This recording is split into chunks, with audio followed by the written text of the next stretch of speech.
Hello दोस्तों, स्वागत है आपका इंडियन इंग्लिश एकेडमी चैनल पर। आज के वीडियो में हम देखने वाले हैं टेंस।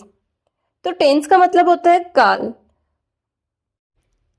यानी कि कोई घटना या कोई चीज कब अस्तित्व में आई थी, या फिर हम कह सकते हैं किसी व्यक्ति ने कब कुछ किया। अर्थात हम एक डेफिनेशन के रूप में कह सकते हैं कि ये क्रिया यानी कि वर्ब का एक रूप है जो हमें समय को व्यक्त करने की अनुमति देता है। तो इसे ही हम टेंस कहते हैं या काल कहते हैं। तो दोस्तों, टेंस तीन प्रकार के होते हैं: present tense, past tense and future tense. Present tense होता है वो वर्तमान समय को बताता है, वर्तमान के टाइम को बताता है, और पास्ट होता है वो भूतकाल के टाइम को बताता है, और फ्यूचर होता है वो हमारे भविष्य के टाइम को बताता है। तो हर एक टेंस के चार चार पार्ट होते हैं जिसे हम देखते हैं। फर्स्ट है हमारा प्रेजेंट टेंस, जिसका पहला पार्ट है प्रेजेंट इंडेफिनिट, सेकंड है प्रेजेंट कंटिन्यूअस, थर्ड है प्रेजेंट परफेक्ट एंड फोर्थ है प्रेजेंट परफेक्ट कंटिन्यूअस। इसे ही नेक्स्ट हमारा पास्ट टेंस है। इसके भी ऐसे ही चार प्रकार हैं, जैसे कि पहला है पास्ट इंडेफिनिट, सेकंड है पास्ट कंटिन्यूअस, थर्ड है पास्ट परफेक्ट एंड फोर्थ है पास्ट परफेक्ट कंटिन्यूअस। और ऐसे ही फ्यूचर टेंस के फोर पार्ट है: future indefinite, future continuous, future perfect and future perfect continuous. तो आज का हमारा पहला टेंस है प्रेजेंट टेंस, जिसमें आज हम फर्स्ट पढ़ेंगे प्रेजेंट इंडेफिनिट टेंस, या इसका दूसरा नाम है प्रेजेंट सिंपल टेंस। सबसे पहले हम इस टेंस की पहचान देखेंगे। इस टेंस की पहचान होती है, लास्ट में क्या रहता है सेंटेंस के, ता है, ती है, ते है। लाइक वी कैन से, जैसे कि वह स्कूल जाता है, वह पढ़ता है। और ऐसे सेंटेंस की पहचान होती है, इसमें डू और डज हेल्पिंग वर्ब के रूप में अपन यूज में लेते हैं। लेकिन एक अफर्मेटिव होता है, इसमें अपन यूज में नहीं लेते। बाकी के नेगेटिव, इंट्रोगेटिव और इंट्रोगेटिव नेगेटिव तीनों में डू डज का यूज होता है। तो सबसे पहले हम ये जान लेते हैं डू का यूज किन के साथ होता है और डज का यूज किन के साथ होता है। डू का यूज हम प्लूरल सेंटेंस के साथ, प्लूरल सब्जेक्ट के साथ करते हैं, जैसे आई, वी, यू एंड द। और डज का हम यूज करते हैं ही, सी, इट और एनी नेम। अगर हमारा सब्जेक्ट सिंगुलर होता है तो वहां हम डज का यूज करेंगे, हमारा सब्जेक्ट प्लूरल है तो वहां हम डू का यूज करेंगे। तो इसी प्रकार हमारे सेंटेंस भी हर एक टेंस में चार प्रकार के होते हैं: अफर्मेटिव, नेगेटिव, इंट्रोगेटिव और इंट्रोगेटिव नेगेटिव। तो सबसे पहले हम देखते हैं अफर्मेटिव। अफर्मेटिव का हम सबसे पहले फॉर्मूला देखते हैं: सब्जेक्ट वर्ब की फर्स्ट फॉर्म, वर्ब के फर्स्ट फॉर्म के साथ एस या ई एस प्लस ऑब्जेक्ट। सबसे पहले हम ये देखेंगे एस या ई एस किन के साथ पुट होता है। अगर हमारा सब्जेक्ट सिंगुलर होगा तो वही हम एस या ई एस का यूज करेंगे। अगर हमारा सब्जेक्ट प्लूरल है तो वहां हम एस या ई एस नहीं लगाएंगे। अगर आपको सिंगुलर और प्लूरल में एस या ई एस लगाने में कंफ्यूजन होता है तो मैं आपको एक ट्रिक बताती हूँ। जैसे कि हम बहुत सारे लोग हैं तो हमें किसी की हेल्प की जरूरत नहीं होती है, तो वहां हम एस या ई एस नहीं लगाएंगे। ऐसे सोच के हम एस या ई एस का यूज नहीं करेंगे। और अगर कोई पर्सन अकेला है तो उसको किसी न किसी की हेल्प की जरूरत होगी। तो इसी प्रकार हम देख लेंगे, सिंगुलर है तो उसको एस या ई एस देंगे, उसको हेल्प की जरूरत होगी। प्लूरल है उसको कुछ भी नहीं देंगे क्योंकि वो ऑलरेडी प्लूरल है, वो बहुत सारे पीपल है, उसको किसी की नीड नहीं है। तो हम देखते हैं ई एस किन किन के साथ पुट होगा। जहां डबल एस होगा, एस एच होगा, डबल ओ होगा, अक्स होगा, जेड एंड सी एच होगा। जैसे हम फॉर एग्जाम्पल के तौर पे देख लेते हैं, जैसे गो है, गो में ओ है तो ओ के आगे हमने क्या पुट किया, ई एस। प्ले है, प्ले के आगे एस लगेगा, वाई के आगे एस लगेगा। पी ए डबल एस, पास, पास में डबल एस है तो हमने ई एस लगाया। और इनके अलावा जो भी वर्ड्स होगी उनके साथ हम केवल एस का यूज करेंगे अगर हमारा सब्जेक्ट सिंगुलर हुआ तो। जैसे फॉर एग्जाम्पल देखते हैं, उसकी बहन गीत गाती है। गीत गाती है या गाना गाती है, बोथ आर सेम। तो उसकी बहन को क्या लिखेंगे, हिज सिस्टर। फिर हमारी वर्ब लिखेंगे, वर्ब क्या है, गाना, यानी गीत गाना, गाना, तो उसको कैसे लिखेंगे हम, सिंग। लेकिन हमारा सब्जेक्ट क्या है, सिंगुलर, तो उसके साथ हमने क्या लगाया, एस। फिर लास्ट में हमारा क्या बचा, ऑब्जेक्ट, यानी कि गीत या गाना, तो इसको इंग्लिश में लिख देंगे ए सॉन्ग। फिर नेक्स्ट है हमारा मेरा भाई स्कूल जाता है, तो मेरा भाई को लिखेंगे my brother goes to school. Verb हमारी गोज, गो, इसके साथ हमने ई एस लगाया क्योंकि गो के आगे क्या है, ओ है। हमारा सब्जेक्ट क्या है, सिंगुलर, इसलिए अपने एस या ई एस का यूज किया। नेक्स्ट है वो रामायण का पाठ करता है। वो, यानी कि हम किसी बॉयज की बात कर रहे हैं तो हम लिखेंगे ही, देन वर्ब पुट करेंगे और हमारा सब्जेक्ट सिंगुलर है इसलिए अपन ने एस लगाया। फिर next object the Ramayana. Next है हम बाग में घूमने जाते हैं, we go for a walk in the garden. यह हमारा सब्जेक्ट है वो प्लूरल है तो हमें एस या एस की जरूरत नहीं है, तो हम सिंपल लिखेंगे we go for a walk in the garden. Next है हम सवेरे चाय पीते हैं, तो इसे बनाएंगे we take tea in the morning. यहाँ भी हमारा सब्जेक्ट क्या है, प्लूरल है, इसलिए हमने एस या एस नहीं लगाया। नेक्स्ट माता जी सवेरे घूमने जाती है, mother goes for a walk in the morning. हमारा सब्जेक्ट क्या है, सिंगुलर, तो हमने क्या लगाया, ई एस, क्योंकि गो में क्या था, ओ, लास्ट में ओ था, इसलिए अपन ने ई एस पुट किया। नेक्स्ट है बच्चे दिन में खेलने जाते हैं या बच्चे दिन के दौरान खेलते हैं, तो इसका बनेगा the children go to play during the day. तो चिल्ड्रन क्या है, इसमें प्लूरल है इसलिए हमने इसमें एस या एस का यूज नहीं किया। तो नेक्स्ट है हमारा तारे रात को चमकते हैं, तो इसको बनाएंगे the stars shine at night. Stars बहुत सारे होते हैं इसलिए अपन ने यहाँ पे भी एस या एस का यूज नहीं किया और नाइट के साथ ऑलवेज एट का यूज करते हैं। ये हमारे अफर्मेटिव सेंटेंस कंप्लीट होते हैं और नेक्स्ट हम आगे बढ़ते हैं नेगेटिव सेंटेंस की ओर।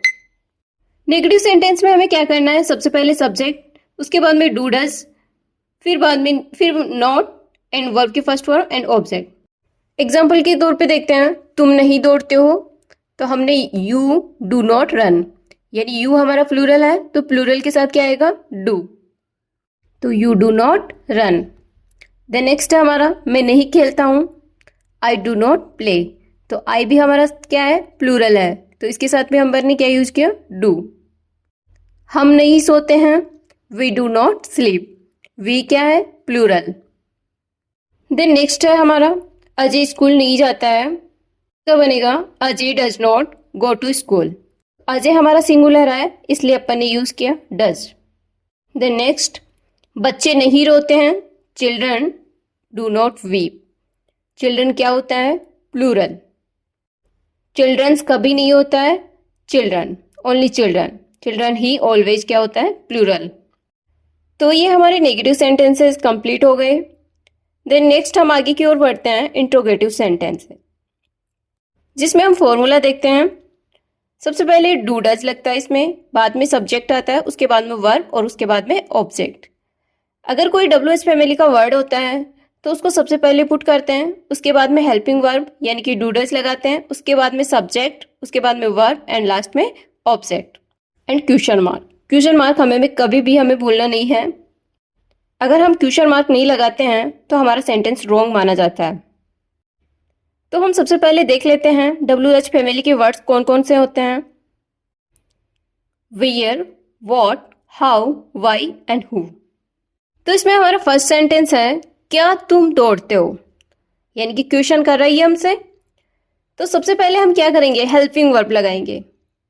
तो हेल्पिंग वर्ब होती है वो सब्जेक्ट के अकॉर्डिंग लगती है, तो हमारा सब्जेक्ट क्या है, यू, यानी कि तुम। तो ये सिंगुलर है या प्लूरल, ये हमारा है प्लूरल। तो प्लूरल के साथ क्या लगेगा, डू। तो हमने सबसे पहले लगाया डू, बाद में लगाया सब्जेक्ट और बाद में वर्ब, डू यू रन, क्या तुम दौड़ते हो। इसी प्रकार नेक्स्ट है क्या मैं खेलता हूं, तो आई के साथ क्या आएगा, डू, डू आई प्ले, क्या मैं खेलता हूं। देन नेक्स्ट है क्या वह लिखता है, वह यानी कि ही, यानी कि हम किसी बॉय की बात कर रहे हैं। तो ही क्या है हमारा, सिंगुलर, इसलिए हमने क्या लगाया, डज, डज ही राइट, क्या वह लिखता है। देन नेक्स्ट है क्या लड़के स्कूल जाते हैं, लड़के, लड़के क्या है, प्लूरल, प्लूरल के साथ क्या लगाएंगे, do, do boys go to school. Then next है क्या बच्चे रोते हैं, डू चिल्ड्रन वीप। तो अब हम देख लेते हैं WH फैमिली की सेंटेंसेस, जिसमें पहला है वह क्या लिखता है। तो हम सबसे पहले क्या लिखेंगे, WH फैमिली का वर्ड। तो इसमें WH फैमिली का वर्ड क्या है, वॉट, यानी कि क्या। तो सबसे पहले पुट करेंगे वॉट, उसके बाद में लगाएंगे हेल्पिंग वर्ब, उसके बाद में सब्जेक्ट, उसके बाद में वर्ब। सेम वैसा ही है जैसा हमने सब अभी पहले किया, बस इसमें क्या करना है अपन को, कोई भी WH फैमिली का वर्ड बीच में आएगा उसको उठा के सबसे पहले पुट कर देंगे। तो ये कैसे बना, व्हाट डज ही राइट, क्या वह क्या लिखता है, what does he write. Then next है सीता कहाँ रहती है। इसमें हमारा WH फैमिली का वर्ड कौन सा है, कहाँ, यानी कि वेयर। तो सबसे पहले क्या लगाएंगे अपन, वेयर। वेयर, हम सीता क्या है, सिंगुलर है, सिंगुलर के साथ क्या यूज करेंगे, does. Where does Sita live, Sita कहाँ रहती है। ऐसे ही नेक्स्ट है तुम कहाँ रहते हो। तो कहाँ हमारा क्या आ गया, WH फैमिली का वर्ड। सबसे पहले पुट करेंगे वेयर, उसके बाद में हेल्पिंग वर्ब डू, वो भी किसके अकॉर्डिंग, सब्जेक्ट के अकॉर्डिंग। सब्जेक्ट क्या है हमारा, यू, यानी कि plural, where do you live, तुम कहाँ रहते हो। ऐसे ही नेक्स्ट है तुम कब सोते हो। कब यानी कि व्हेन, WH फैमिली का वर्ड है। सबसे पहले पुट करेंगे सबसे आगे व्हेन, यू हमारा प्लूरल है तो हम लगाएंगे do, when do you sleep, तुम कब सोते हो। इसी प्रकार हमारा नेक्स्ट है बबीता कब सोती है। तो व्हेन WH फैमिली का वर्ड है, सबसे पहले लगाएंगे व्हेन, फिर बबीता सिंगुलर है तो डज बबीता स्लीप। इसके बाद में हम एक नोट देखते हैं जो है इन इंट्रोगेटिव सेंटेंसेस डू और does is not used with who, but in negative sentences do और does comes with who as per requirements. यानी कि इंट्रोगेटिव सेंटेंस होते हैं, इनमें हु के साथ डू और डज का प्रयोग नहीं होता है, लेकिन अगर नेगेटिव सेंटेंस का अपन यूज कर रहे हैं तो उसमें हु के साथ आवश्यकता अनुसार डू या डज आता है। देखिए हम फॉर एग्जाम्पल देख लेते हैं, कौन दौड़ता है। तो हम इनमें क्या करेंगे, डू और डज का यूज नहीं करेंगे, हु वाले के साथ, केवल हु वाले के साथ। अगर हु बीच में आता है यानी कि कौन बीच में आता है तो हम यूज करेंगे डू और डज का यूज, यानी कि उसको हु बीच में आएगा तो सबसे पहले पुट करेंगे, उसके बाद में हेल्पिंग वर्ब लगाएंगे और बाकी की जो भी होता है प्रोसेस। क्या है, कौन दौड़ता है, ओनली हु रन्स। ऐसे ही नेक्स्ट है तुम्हें कौन जानता है, हु नोज यू। ऐसे ही नेक्स्ट मेज कौन बनाता है, हु मेक्स ए टेबल। तो ये हमें याद रखना है कि हु वाले वर्ड्स के साथ इंट्रोगेटिव में हमें डू और डज का यूज नहीं करना है। तो ये हमारा इंट्रोगेटिव सेंटेंसेस कंप्लीट हुआ। नेक्स्ट हम देखते हैं इंट्रोगेटिव नेगेटिव सेंटेंसेस। तो सबसे पहले इसका फॉर्मूला देखते हैं। फॉर्मूला है सबसे पहले क्या आएगा, हेल्पिंग वर्ब डू डज, उसके बाद में सब्जेक्ट, उसके बाद में not, then verb and last में ऑब्जेक्ट। ऐसे ही कोई WH फैमिली का वर्ड आता है तो उसको सबसे पहले क्या करेंगे, उठा के सबसे आगे पुट कर देंगे और सेम फॉर्मूला वैसा का वैसा रहेगा।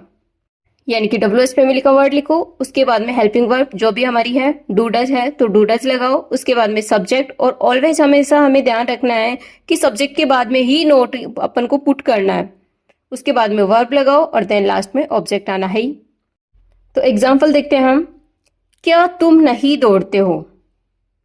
तुम यानी कि यू, तो सब्जेक्ट हमारा क्या है, प्लूरल, तो क्या लगाएंगे हम प्लूरल सब्जेक्ट के साथ, डू।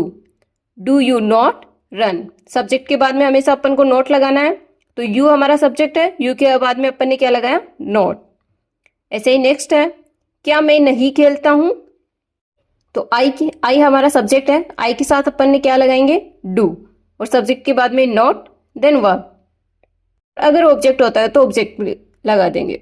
नेक्स्ट है हमारा क्या वह नहीं सोता है, तो वह हमारा क्या है, सिंगुलर है, सिंगुलर के साथ डज लगाएंगे सबसे पहले, डज, ही सब्जेक्ट है, सब्जेक्ट के बाद में हमेशा हमें ध्यान रखना ही है नॉट आएगा, नॉट किसमें, इंट्रोगेटिव नेगेटिव में, does he not sleep. Next है क्या सविता भोजन नहीं पकाती है, सविता सिंगुलर है तो does Savita not cook food. कौन पत्र नहीं लिखता है, अभी हमने देखा हु का यूज अपन इंट्रोगेटिव सेंटेंस में नहीं करते हैं, यानी कि हु के साथ डू डज का यूज नहीं करते हैं, लेकिन इंट्रोगेटिव नेगेटिव यानी कि नेगेटिव वालों के साथ अपन क्या करेंगे, हु के साथ डू डज का यूज करेंगे। जैसे कि फॉर एग्जाम्पल हम देख रहे हैं कौन पत्र नहीं लिखता है, तो who does not write a letter. अब इसी में WH फैमिली वाले वर्ड्स भी आते हैं, किस किस में आते हैं WH फैमिली के वर्ड्स, इंट्रोगेटिव और इंट्रोगेटिव नेगेटिव सेंटेंस वाले में। तो हम देख रहे हैं इंट्रोगेटिव नेगेटिव वालों में। तुम चाय कब नहीं पीते हो, तो इसमें व्हेन यानी कि कब, ये हमारा क्या है, WH फैमिली का वर्ड है, तो सबसे पहले लगाया व्हेन, बाद में हेल्पिंग वर्ब, बाद में सब्जेक्ट, सब्जेक्ट के बाद में अपन को पता है नोट लगता है, नॉट, उसके बाद में टेक टी। तुम चाय कब नहीं पीते हो, when do you not take tea. The next example है, ललिता चाय कब नहीं पीती है, when does Lalita not take tea. Lalita क्या था, अपन का सब्जेक्ट क्या था, सिंगुलर था, इसलिए डज लगाया, और कब यानी कि व्हेन बीच में आया WH फैमिली का वर्ड, उठा के सबसे पहले बिठा दिया, उसके बाद में हेल्पिंग वर्ब, उसके बाद में सब्जेक्ट, सब्जेक्ट के बाद में अपन को पता रहता है हमेशा नोट लगता है, उसके बाद में वर्ब, देन हमारा ऑब्जेक्ट। नेक्स्ट है, तुम्हें अंग्रेजी कौन नहीं पढ़ाता है, तो ये कैसे बनेगा, who does not teach you English, तुम्हें अंग्रेजी कौन नहीं पढ़ाता है। तो ओके गाइस, ये हमारा केवल प्रेजेंट इंडेफिनिट टेंस था। तो आशा करती हूँ ये वीडियो आपको पसंद आया होगा।